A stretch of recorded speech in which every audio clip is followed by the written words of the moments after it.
이제 언론도 그렇고 국민들도 그렇고 이제 윤석열 정부의 조각을 어떻게 할 거냐 이제 여기가 굉장히 관심이 많죠. 그래서 뭐 가장 이제 그 중에 탑이라고 할 수 있는 국무총리하고 이제 기타 장관들.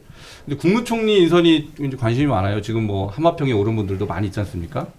국무총리는 어떤 분이 돼야 된다. 뭐 이렇게 인선 기준을 말씀하신다면 어떨까요? 저도 요즘 기자들로부터 국무총리 그 누가 되느냐, 누가 후보군에 올라갔느냐, 예. 그 전화 받느라고 아주 새벽부터 밤늦게까지 그래요? 예, 뭐 진짜 머리가 아플 정도로 전화가 많이 오는데 예. 뭐 일반론을 얘기할 수밖에 없죠. 일반론을 인품 훌륭하고 또 조직 장악력도 있으면서 네. 또 위아래 소통 잘하고 예. 그러면서 정부 감각도 있고 그리고 국민의 뜻을 잘 받들 수 있는 시청자들 다 빠져나갑니다. 지금. 예, 그러니까 다 빠져나가요 지금. 그런 사람이면 최고인데 누굽니까 그러면? 그런 사람이 누가 있겠어요? 없어요. 없죠. 없어요. 그렇게 완벽한 사람이 이 세상에 없어요. 예. 없으니까 제가 생각하기에는 우리 윤석열 당선인이 검사 출신이잖아요. 네. 그 정치 시간이 얼마 안 됐잖아요, 그죠? 네. 그런데 이 행정부를 운영하는 건 굉장히 어려운 일이에요. 이 공무원들의 생리도 알아야 되고, 그다음에 각 부처 이기주의가 뭔지도 알아야 되고, 이 부처 간의 조화를 어떻게 이루는 방법을 또 알아야 되거든요. 네. 그리고 이제 제일 중요한 것이 먹고 사는 문제, 일자리 만드는 문제예요. 제가 보기에는. 네. 저는 국무총리가 그런 부분에 있어서 좀 특화된 전문성이 있는 분이 왔으면 좋겠다고 생각이 듭니다. 일자리 만드는데. 예. 네. 물론 경제부총리가 있지만은 네. 그런 부분에 있어서 대통령을 좀 보완해 줄 수 있는 네. 또 참모 역할도 해줄 수 있는 네. 그런 경제 전문가가 오는 것이 좋지 않겠나 저는 그런 생각이 듭니다. 관료 출신의 한 분이 경제 딱 떠오르지 전문가인가요? 않아요? 네? 관료 출신의 경제 전문가 이렇게 헤드라인 띄워도 됩니까? 한 분이 떠오릅니다. 안 됩니다. 원론적인 이야기를 하시는 겁니다. 이상한 기사 뽑아내려고 하지 마십시오. 안 됩니다. 그래서 뭐 그런 분 중에 저도 경제 전문가가 누군지 그런 능력을 갖고 있는 누군지 잘 모르거든요. 네. 왜냐하면 저도 평생 법조 쪽에서만 법률 쪽에서만 몸을 담고 있어서 네. 경제 전문가들과 이렇게 대화할 시간이 거의 없었어요. 그렇기 때문에 그런 분은 이제 여러 사람의 의견을 들어야 되겠죠. 네. 근데 이제 실무적으로는 이런 이야기도 많이 나오더라고요. 일단은 이 윤석열 정부의 첫 번째 총리 인준을 민주당이 웬만하면 안 해주려고 할 것이다. 이게 총리 같은 경우는 장관과 다르게 국회 과반 동의를 받아야 되기 때문에 민주당이 이거 인준 안 해주면 임명이 안 되거든요. 그러니까 청문회 통과할 가능성이 높은 후보군이어야 된다.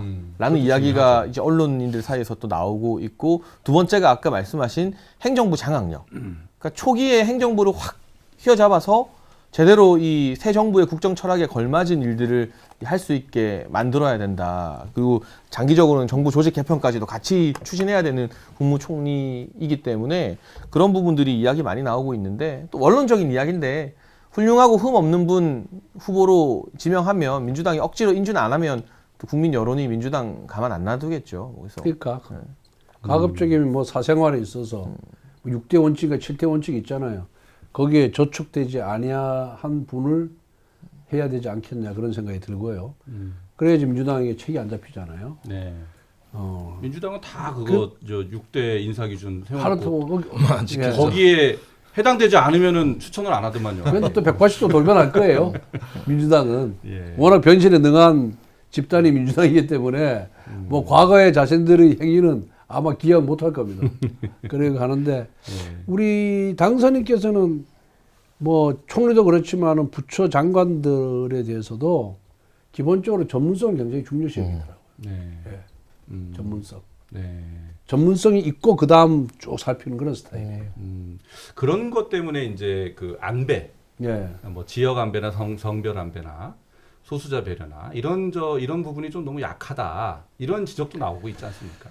글쎄 이제 전문성을 제1 기준으로 삼다 보면은 아무래도 조금 그런 안배가 조금 약할 수는 있겠죠. 네. 약할 수 있는데 어찌 됐든 일 잘하는 정부가 제일 중요한 거니까 그런 부분에 있어서는 국민들 혹시 그런 지역 안배라든가 다른 무슨 소수자 안배가 제대로 안 됐을 경우에는 네. 그런 부분에 대해서 국민들에게 양해를 구하고 그리고 각 부처 장관과 대통령이 합심해서 성과를 내야 되겠죠. 네. 성과를 내면 다 저는 사라질 문제라고 봅니다. 네.